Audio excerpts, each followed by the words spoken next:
My yokes right here work, but they don't work well. Let's fix it. Luckily, it's just a few screws to take it all apart.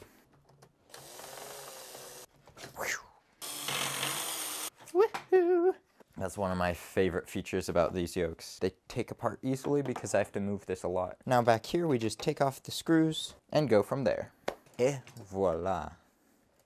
This is all made of scrap wood I had lying around, and it doesn't work very well because it's scrap wood. It's like held together with little brackets and stuff, so we're gonna replace it with a proper part. So if we'll recall from earlier videos, this keeps the roll arms in place, and then these two drawer sliders on this arm keep the pitch in place. This works all right. I would have probably made it one-piece jigsaw cut, but since I'm upgrading it, I might as well CNC mill it so that it's super accurate. Everything is so precise that I actually had the opportunity to CNC mill these drill holes, so they line up perfectly. What can I say? We're gonna take apart this to expose the drawer slider right here, and now we can reverse engineer these holes onto this. I didn't actually CNC mill this with the updated holes right here because I haven't made them yet, but they should be ready for you to go. So you can just print off the template, CNC mill it, whatever floats your boat, and then you'll have it. While we're doing that, let's take this apart and put it on the new one. All right, so this whole part right here, this all transfers wonderfully into the new model. I really like having things backward compatible like this because none of this got updated.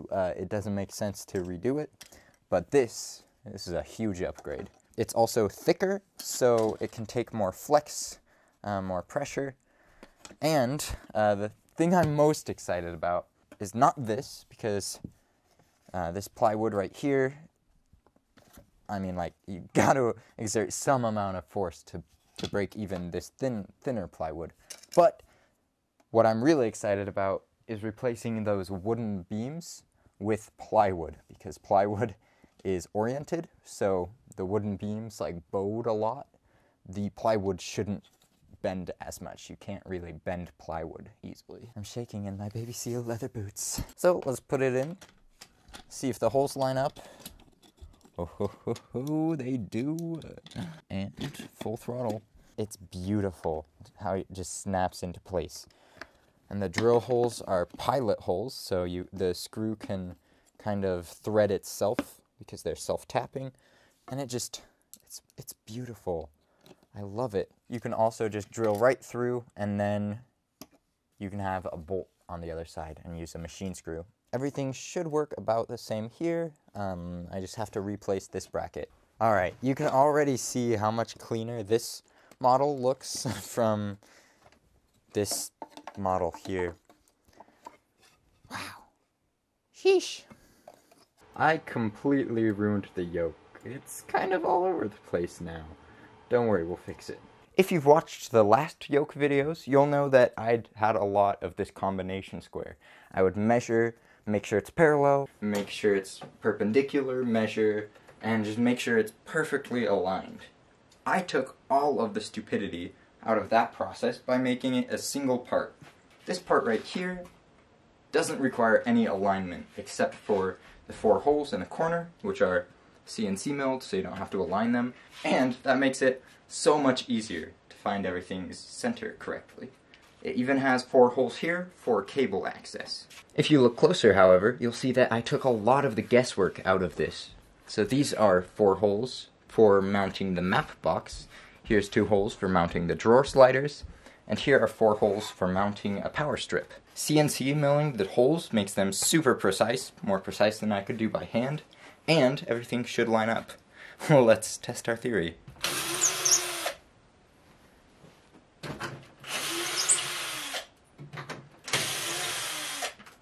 So now, we can just take this off and replace it with the one part. The thing I really like about this is that it's easily removable. So even the old system, you remove with 4 screws, it's firmly attached, and you just take the other one out and put it back in. Now you can come from under, angle it just the right way, press it back, and it fits like this. Man, that was good. Okay, this is a little awkward. Remember when I was bragging about having the mounting holes CNC milled to precision and everything lines up? I forgot to put the holes in the model, so that doesn't work out. We can check our model and find that it is 2.441 inches,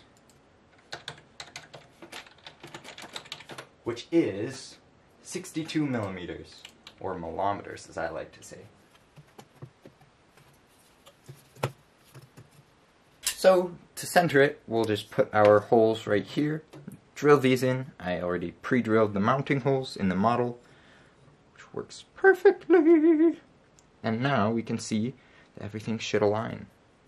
Woohoo! So now that's a hole. I love these pilot holes. Gotta check that the hole doesn't interfere with anything. It does not, so that's good. I just moved the thing I just measured out, which is okay. I mean, we all make mistakes. And let's do the other holes. We can do a direct comparison. These really have a lot of play, whereas this, I'm like putting a lot of my body weight on it and it's not doing anything because the plywood is unoriented. This is such a cheat code. I know for sure it's all aligned. And it's so much more precise than when I did it myself. And now I can even make these equally spaced by just putting a little spacer, the same size, on each side. And that could just give us like 1/8 of an inch or so that we'd want back, just so the panel doesn't interfere. Like if you're pulling back really hard, I don't want the panel to rub against the sliders here. Let's put it actually back on the floor so we can finish it, then put it back in the simulator. This old system has a power strip taped like this to it. It doesn't really work that well. So we're going to remove this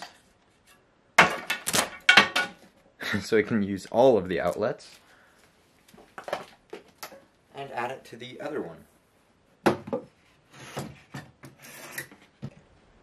If I did my math right, this should be the standard hole configuration for a power strip like this. There are some that are different than this, so you might have to adjust these holes on your own, or just disregard them and drill your own. Keep in mind, most power supplies only have 2 little mounts. I've found some that have 3, but it looks like it's usually 2. So you'll want to make sure that to get the orientation right, this is this side. It's flipped over, so I think I want it like this. And you can always switch by switching the holes you use.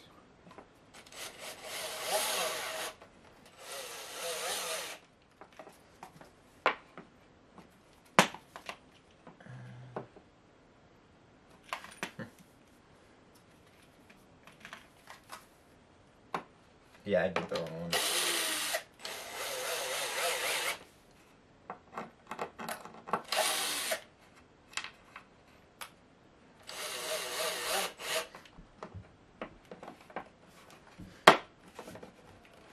Now, it's pretty darn securely fastened, I would say. And the only thing we can do now is just add hot glue to it if we want to, but I'm not. That's weird. That is awesome. This is so professional. Look at it. It's just a mount thing. So M4 screws should work. If not, you might need a long M3 screw. Now if we go to the other side, we can fix this right here like this. If you follow the plans should have holes. I milled this one right before I added holes, which is unfortunate. The Arduino, I changed from going right here to at the end of here. You do have to be careful of the arms because the arms have a little bit sticking out, so you'll make sure that you don't interfere with those. Yeah. Really get yourself a combination square. They're so nice. I've never really liked them until I took a woodworking class, and then I figured out that these are so nice to take measurements with, because there's a right angle You can slide it, lock in the dimension, tighten it down, transfer that dimension, and it's super easy.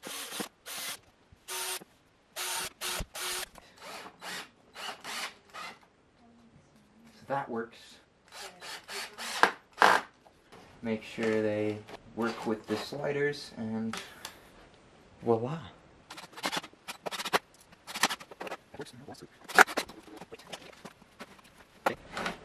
Oh crap. That's why I was pinching. There was wires in it.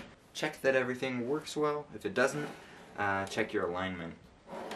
Sometimes if you squeeze near the top, that'll create problems. This one I may need to replace just because it's, I think the drawer slider itself is bad. Now we have this piece. It's actually exactly the same as the last model, but this time to account for the height. And if you use different drawer sliders, if you use different plywoods, you just have to shim it up a little bit so that it makes contact with the gears. This doesn't actually matter where it's located as long as it goes over the full travel of this part. It looks like these M4 nuts put it at the perfect height. I just wanted to allow a little bit of freedom for different systems. This is perfect. It's a lot more smooth than it was before, and it has a positive stop right here where it hits the brackets right here. It has no negative stop actually. Its only stop is when it reaches the like 24 inches of the drawer slider. I'm using potentiometers right now, but since it's so modular, it should be fairly easy to switch out with Hall effect sensors in the future. Let's give a place for this Arduino Leonardo to go right here. We're going to give it like maybe half an inch of space right here, just so that the connector can't fall off as you tug it. Gives it a little bit of a space that it doesn't get tugged down, only up. We can even screw a little protector over the cord just so it doesn't fall out or get bent up and ruining the Arduino. I'm just going to place this down and drill holes, but in the future I think they should be CNC milled, because why not? I'm just using M3 screws to fix it directly to the wood. This is probably my favorite method just because it's so simple. Do be careful, however, to not over tighten it, as you will damage the Arduino's components. I can actually shorten its wiring just to remain clean, and the cool thing about this is there are holes everywhere for wires to come in from like the throttle and rudder pedals, and we can have everything controlled off of this Arduino Leonardo right here. So we have the pitch, rack, and pinion gear right here, sensing the pitch information, and we have the potentiometer right here, sensing the roll information. They're mechanically linked through this part, right here. There are two things that I need to fix with this part. One thing is that these holes are actually too small to stay clear of the components underneath, so I'll need to expand these holes. I already did in the model, so it shouldn't be a problem for you, but I have to do it manually for myself. Wah wah. The second thing is that you need a few washers right here, just because this ends up being flush with the back, and you need just a little tiny bit of clearance. You can see them here working together like this. One of the problems, though, is that whenever you turn one yoke left and the other right, you get a condition right here that doesn't work out so well. This shouldn't be as big of an issue, now that these are CNC milled and more precise, but my last version was a little sloppy, and it would often have something like this happen. What I do to stop that is I put a block right here, and that way this end can't extend less than parallel. So it's always basically parallel, and you can't have that condition. So I can expand these holes right here, and we can mount it in a second. Let's now unscrew the main instrument panel, expand the map box hole a little bit, and get going. One of the last things I made is this glove box. Basically what I did was I laser cut this like chessboard finger joint looking pattern, and these basically go together like this, and then they make super tight joints that can be easily laser engraved.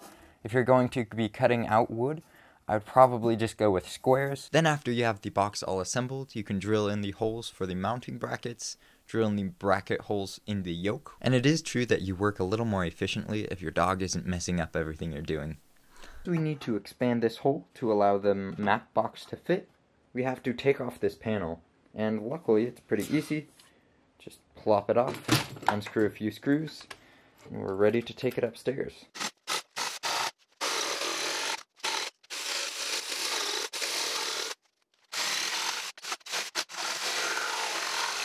That should be a big enough hole. Now all I have to do is vacuum off the couch I used as a sawhorse. If my parents ask, I'll just say it was dust from the other room, by the Bernoulli principle of dust. One interesting thing is it doesn't let you take it off this way now that we have the map box.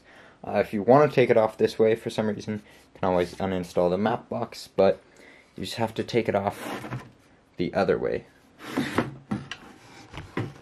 Like that. Then this end can fall down. Groovy. Okay, now we'll know that we mounted the glove box way too low. Let's fix that. Luckily, it should be aligned left and right. If it's not aligned left and right, you have an issue because it's not supposed to be adjustable left and right. That's because it's all mounted to the panel right here, and that would just create too much complexity. It should, however, be a little bit adjustable forward and back. I'm working on that solution right now, just to have a slot in the piece so that you can slide it forward and backward. Often, I'll masterfully engineer this solution, and then it won't work out, and then I'll go to my scrap bin, be like, just throw random stuff everywhere, and it kind of works out sometimes. So, we're going to try that theory again. We're going to use these 3 1/8 inch scrap, like 9mm-ish, and that should shim it up just enough. Now we can just line up the holes and make some shims.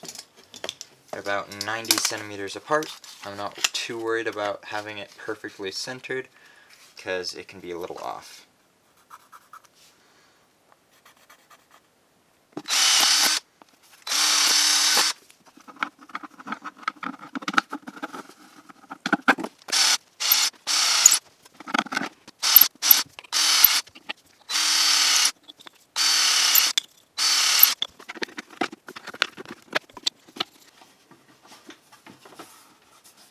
Well, we have some good news and some bad news. The good news is that this fits perfectly.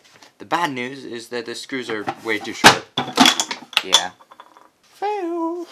Now, let's use M5 screws. They're 40mm long, and the only reason I'm using them is they're the only 40mm long screws I have.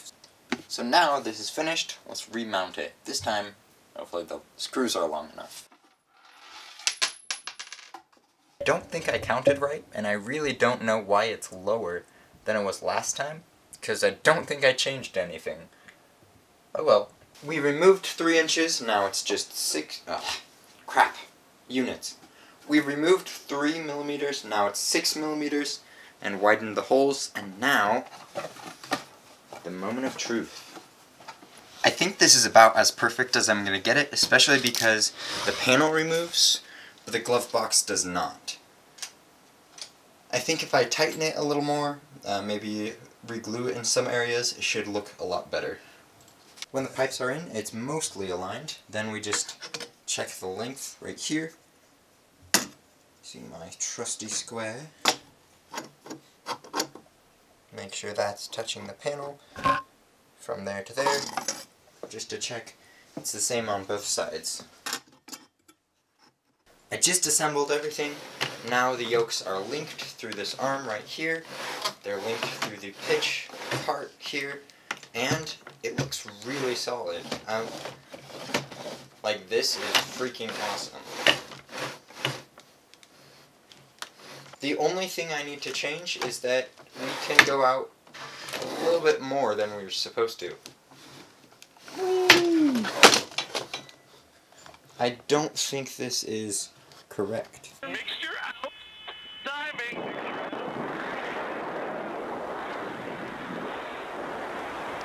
I know off the top of my head that the Cessna 172 has about 6 inches of travel. That means we can pull it all the way back until it's stop. Mark a line 6 inches, 6.5, between 6 and 7. and push it into that line, we get our stop. There are two more problems. One, this sometimes interferes with these ribs right here. I just need to slice like 1/8 of an inch off here, and then we'll be all good to go. This one is a little bit different of a story. I'm thinking of redesigning this part to accommodate this if I need to. However, it actually works out perfect because these brackets will stop it, and it's actually at the perfect spot right here for me. So we can add this bracket, add its stop, confirm it's at the line we drew earlier, and screw it in here.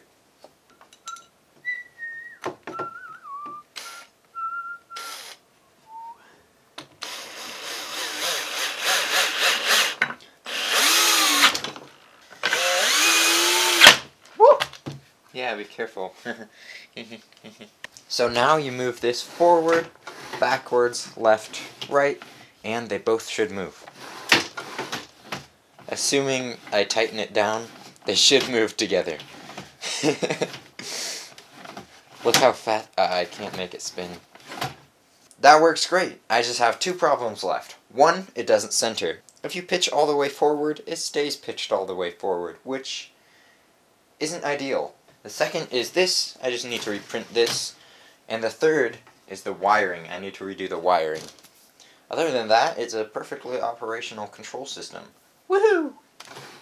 This is an insanely exciting moment for the Cessna 172 project, and I would like to thank all of the supporters and patrons for helping along with the journey. Thank you to Altimeter Motives, Aviv, Bromine, Chris Patey, David Housley, John Carr, Mr. Klotz, Propwash Sim, and Similar. You all make this such an awesome hobby to be in. Thank you all so much for your support.